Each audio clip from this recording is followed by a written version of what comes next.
सकालर 8:30 ହେଇଛେ। Good morning. आटा बाबूर बस आसवा 9 बजे तो भात खाऊे रेडी हेबा रेडी हो सारीछे खाली जूता मोजा पिंधवार अच्छे आटा टिके ताके मुई चिड़े देली बोले से एंता करछे। तारपरे श्रद्धा स्नेहा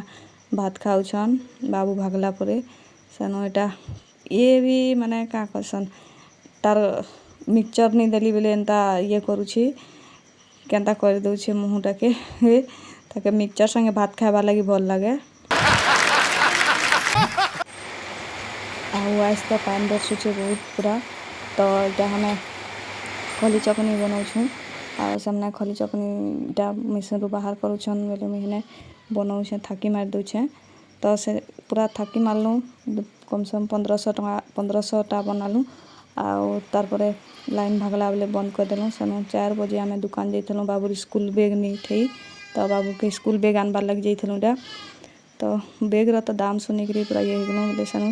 गोटेटा बाछिकी आनलु तो बाबू हमर काए रखसन माने बाबू हमर पूरा बैगटा देखिक बहुत खुश लगी जैसे ताके आता देख पूरा से खुश हो जाए माने तल आड़े भी चेन अच्छे बोल के से खुला कर सब आड़े देखुचे पचाड़े भी श्रद्धा स्नेहा लगे भी आनी देती क्लिप रबड़ श्रद्धा दुटा चुटी करवा लगे स्नेहा लगी टिकली आनी देती तो यहाँ से नाचुचे से देखिक बहुत खुशी हो जाता पूरा गोटे